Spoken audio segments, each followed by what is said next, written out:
Morning to all of you. Good morning, sir. Very good morning.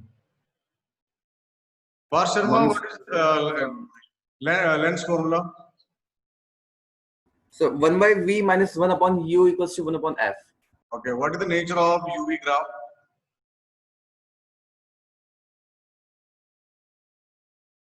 You Sir, draw it. so the UV graph is a rectangular hyperbola Okay. in the second Okay. quadrant. Okay. Parin, how to find out the focal length from the UV graph?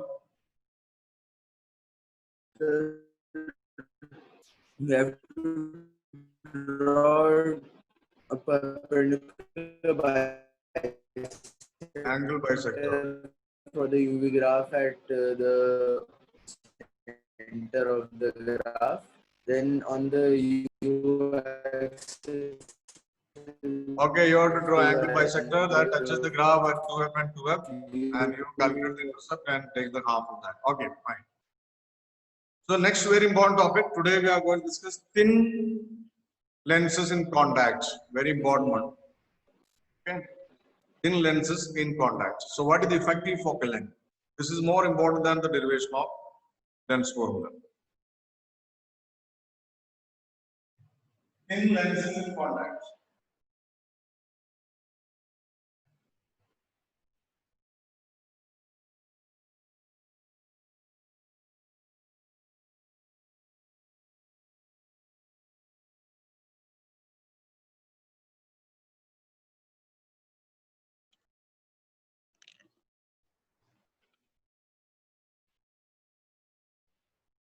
Thin lenses in contact. So I am taking two convex lenses, L1 and L2. Two convex lenses of focal length F1 and F2. They are in contact. What is the effective focal length of the combination? Effective focal length of combination.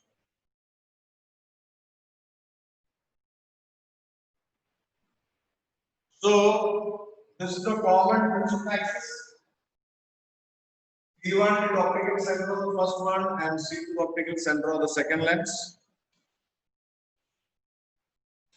And O is a point object line.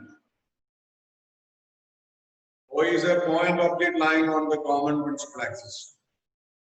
We are considering point objects. Now, one ray along this principal axis goes without any bending, goes around straight. Second ray reaches to the first lens, the arcing lens. After that, it undergoes refraction and goes to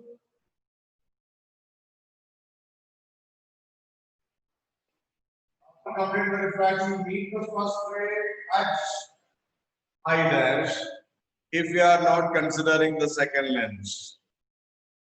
Means second lens is not present here.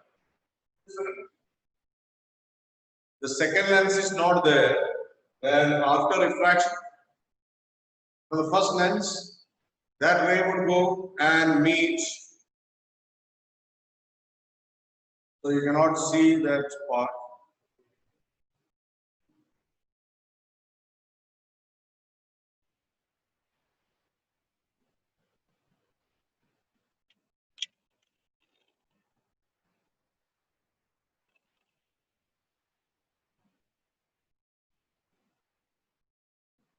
So they will be coming and meeting at this point. This point I am marking as. So we are not considering the second lens, first lens. So O is the object for the first lens and its image is found at I dash. So that way, we reach here and both are meeting at this point I dash if we consider only the first lens. So we use the lens formula for the first lens. Lens formula is 1 by 1 by t minus 1 by equal to 1 by f. So case 1 for lens L1. So distance of the object I am marking as u sub, and its image is here I dash, and that distance is measured from here, that is marked as v dash. So for first lens, O is the object and its image is I dash, that distance is marked as v. So the equation comes here 1 upon v dash. So v and marked as v dash for the lens L1 minus. U is user watching focal length of the first lens is f1. So this is equal to 1. Okay. So only replace v divided by b dash because the first lens form the image at I dash, that distance from the optical center is v dash 1. C1 O is u, C1 I dash is v dash. So first equation is completed. Now case 2. For lens and now the important goes here, that is the image formed by the first lens will act as the virtual object for the second lens. So first lens completes its image formation. So you can remove it. Image formed by the first lens will act as the virtual object for the second lens. And this process will continue. So the image formed by the first lens will act as the virtual object for the second lens. In any kind of numerical, I will give the numerical letters. So image formed by the first lens will act as the virtual object for the second lens. So first lens का काम हो गया कर. Yes. Now for the second lens, again distance I dash will act as the virtual object for second lens, and its final image. Where will be the final image? Because I am not completing different lenses on that. One more diffraction will take place the second lens. After that, its final image will be formed at the point. One refraction from lens alone, and one more refraction from second lens, and finally image will be formed at I, which is at the distance b from the second lens. So when I am going to write, so here you are to write for lens L2, I dash will act as virtual object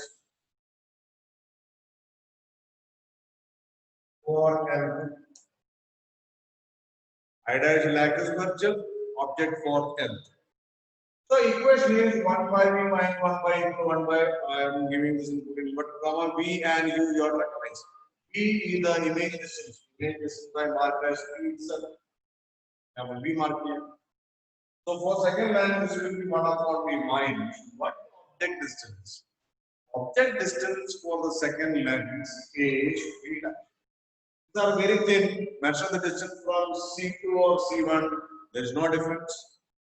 C1 I dash is equal to C2 I dash, very close. C1 I dash, that is image distance for the first line, and this is equal to C2 I dash. There is no difference because they are thin lenses. So the object distance for the second lens is v dash. So here I am using 1 upon v dash equal to second lens we are using 1 upon f2 focal length. These are the two equations.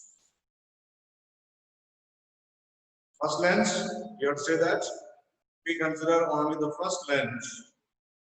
Where will be its image? Its image will be at I dash. So lens formula will be equal to I dash distance is marked as v dash 1 upon v dash minus 1 upon u equal to 1. Then you have to say for the second lens, the image formed by the first one will act as the virtual object and its final image formed that. Why final image formed that type? Because one more refraction is taking place on second lens. So again, let's use the lens formula for the second lens. That is, final image distance is b itself minus object distance is image distance of the first lens b1 b dash equal to 1 upon equation number 1 and 2. So this many points we have to add equation number 1 and 2. Correct? Adding equation 1 and 2. So you will be getting it as 1 by v dash minus 1 by u on left side plus 1 by V minus 1 by V dash is equal to 1 by F1 plus 1 by F. So V dash and V dash are equation cancelled here. There is no significance on that. So this will be equal to, we are getting it as now 1 by V minus 1 by V. 1 by V minus 1 by V equal to 1 by F1 plus 1 by F. So two lenses are in contact. U is the object distance and V is the final image distance. Okay, replay the two lenses with the focal length, effective focal length. So capital F I am writing effective focal length. Okay, two are combining. And we are getting an equation like this. So 1 by F1 plus 1 by F2, I am writing 1 by V minus 1 by V is equal to 1 upon capital F. Where capital F is known as effective focal length of the combination. Effective focal length of the combination. Now this acts just like a single lens. Two lenses you can replace. Okay, you can replace two lenses with a single lens of effective focal length F, and it is equation is 1 by V minus 1 by V1. What is the effective focal length? The effective focal length of the combination is you are writing here effective focal length of combination. Effective focal length of combination. Two lenses are in contact. Effective focal length will be equal to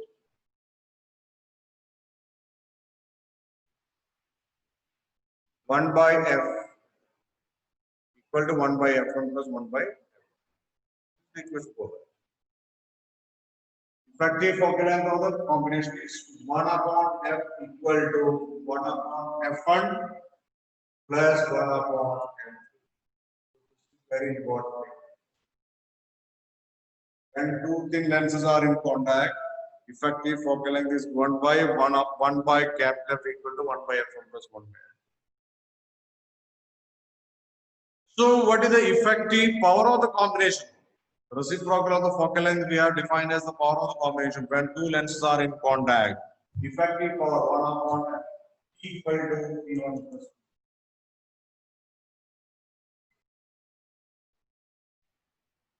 Okay, when you go for eye test in Excitron, they will keep on adding or subtracting. Power of a convex lens is positive, power of a concave lens is negative. So addition or subtraction can be done for clear vision, and after that they will find out exact power of a lens. Once you know exact power, then focal length can be decided, then can grind the curvature for getting particular focal length by lens makers formula. So this is what we are used to do. So this equation is very important. Many times repeated question. Discuss thin lenses in contact. Find the effective focal length and power of the combination. P equal to P1 plus P. So you can combine one convex and concave also. Two convex lenses depending upon the use. Again, especially optical instrument, we use a combination of convex and concave in eyepiece. So one numerical I am giving here. So net power equal to P1 plus P2. You can listen the numerical, or if you want, you can write in the copy and write the answer for this. I think all of you have seen the derivation. Used to be a 3-mark question. Yes, write the numerical, all of you. Two thin converging lenses of focal length. Two thin converging lens of focal length 15 centimeter and 30 centimeter. 15 centimeter and 30 centimeter are held in contact. Are held in contact with each other. Are held in contact with each other. Calculate the focal length of the combination and the power of the combination. Calculate the focal length of the combination and power of the combination. All of you complete in the copy. Two thin converging lens, convex lens of focal length 15 centimeter and 30 centimeter are in contact. Find the focal length of the combination and the power of the combination.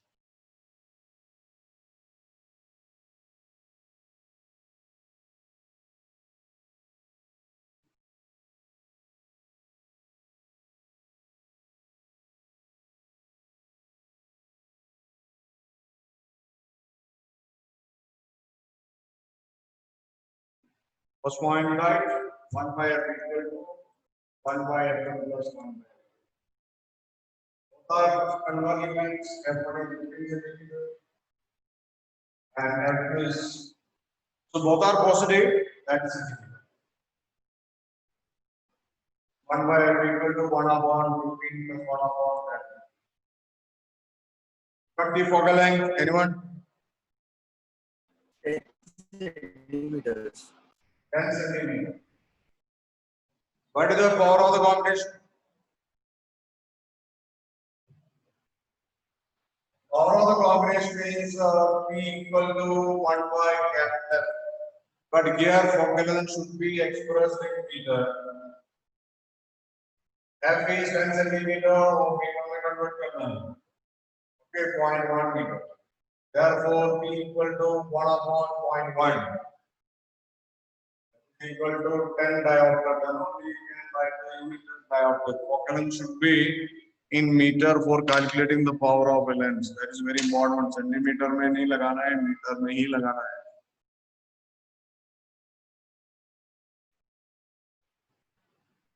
Okay, for calculating the power, focal length should be converted into meter. Okay, just one more question and one combination of convex lens and concave lens that you can do.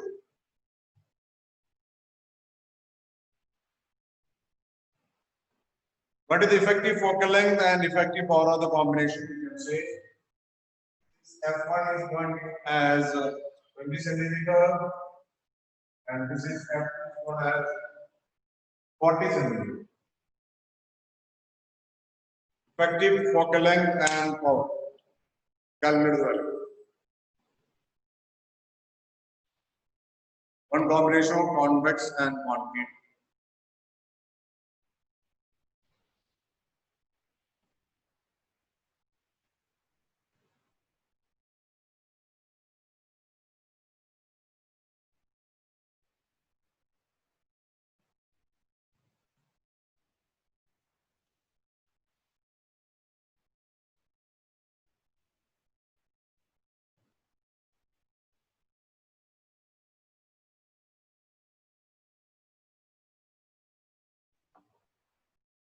As soon as you finish, you can give the answer. 40 centimeter. 40.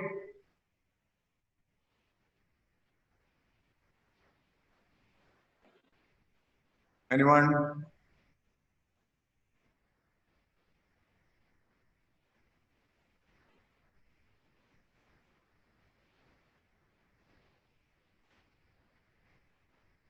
So 40 centimeters. Anshuman? Yes, sir, 40 centimeter.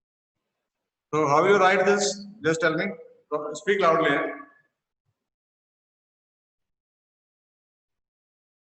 1 by f equal to? This is positive and this is negative. F2 is concave lens, that is negative. So 1 upon 20 plus 1 upon minus 40. 1 by 20 minus 1 by 4.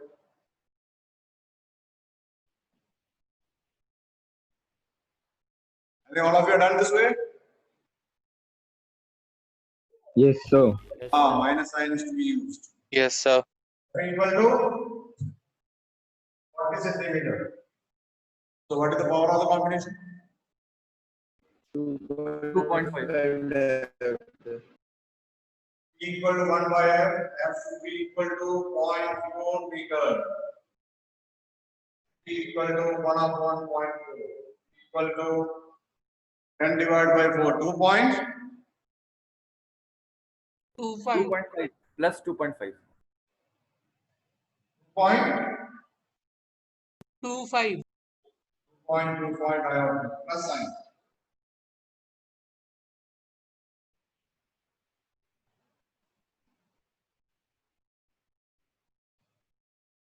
Two point 2.5. 2.5. Who is saying 2.25? 2.5.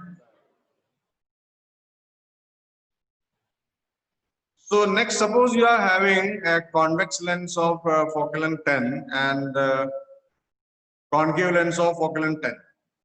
What is the effective power of the combination? 0.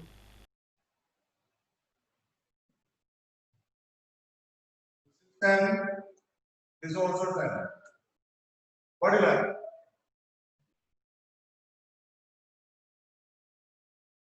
Convex lens 10 centimeter focal length and convex lens also 10 centimeter. So what will happen? Effective power equal to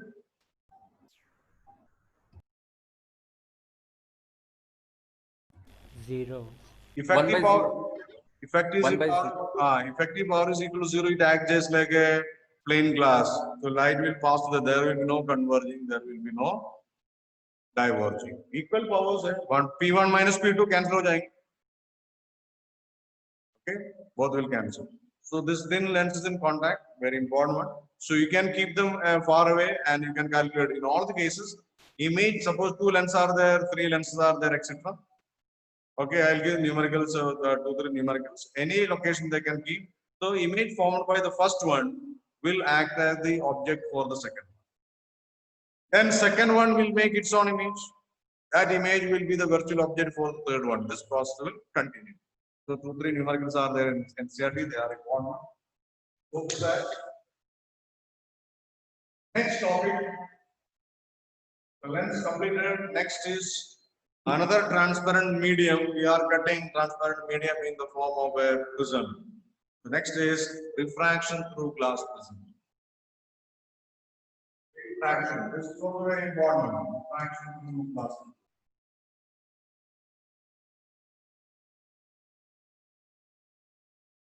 Refraction through glass prism. So your transparent material we are cutting at.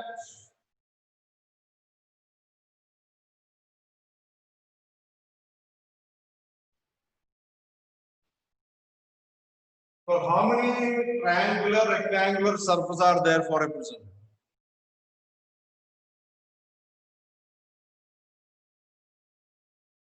Tell me. We are taking a prism, how many rectangular and triangular faces? 2 triangular and 3 rectangular. Okay, you can see in the diagram, one side is one rectangular surface.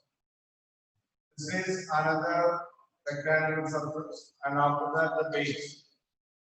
The base. So these 2 rectangular surfaces are inclined at certain angle. In the case of glass slab, it's parallel. Now it is a prism, and these 2 rectangular faces are inclined, just like a hut.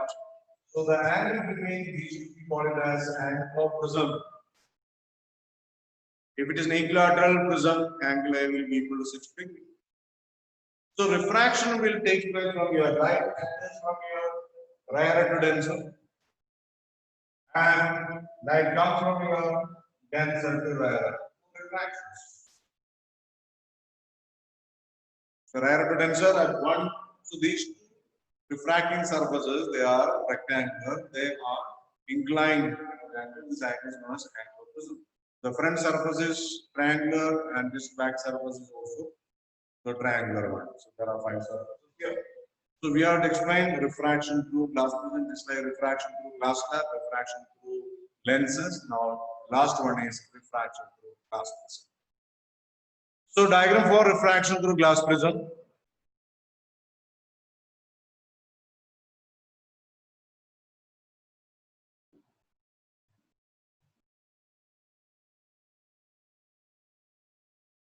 So you can name it as ABC prism. Ray of light reaches the point here. The point P you can mark. This is incident ray at the point P. Normal to the point P. Normal. The rarer to denser bends toward the normal. And going to the point Q. So this is your incident ray, and you would say I am marking it as fine. Angular refraction at the point P is I marked as R1. At the point Q, it's coming out from denser trailer. Again, we can do a normal to the point. Normal number 1 is normal number 2. Light is coming from denser trailer, bends away from the normal. So it will be bending like this. And the angle between this angle of incidence inside will be marked as R2 and this angle I marked as the angle of M of M. So this is the refraction. There are 2 refractions. One is from rarer to denser.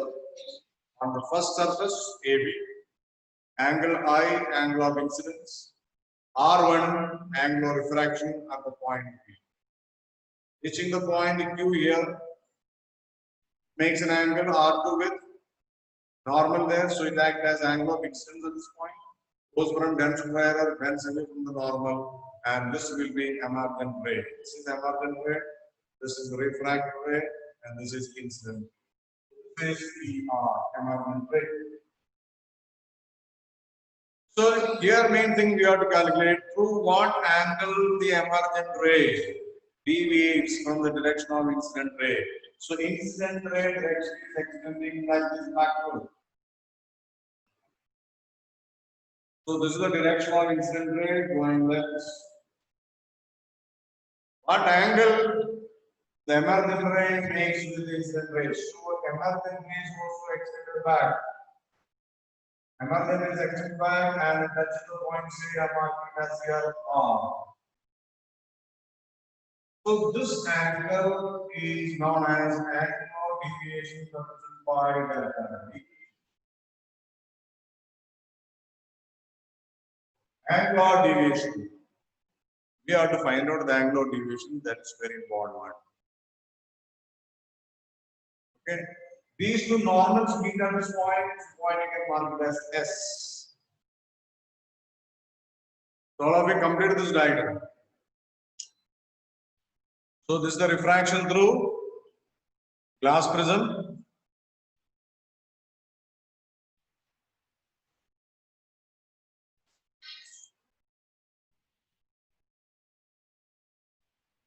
Complete the diagram all of you.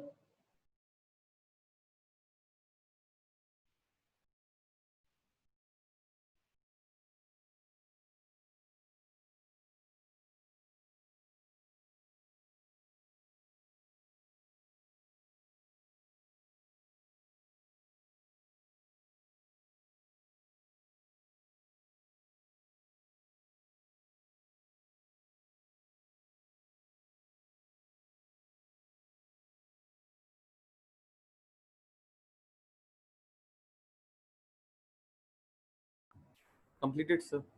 Okay, very good. So how will you define angular deviation?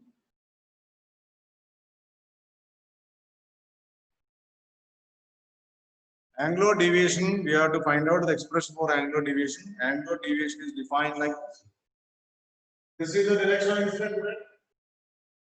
Emergent rays, it is extended back.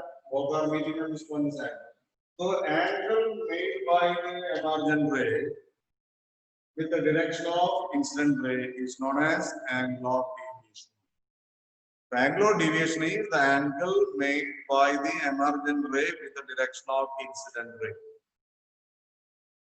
So this is the diagram for this. Also complete the diagram in the copy, and angular deviation and prism formula will continue tomorrow, and we'll finish that class prism. Okay, thank you all of you. I think it is now time to stop.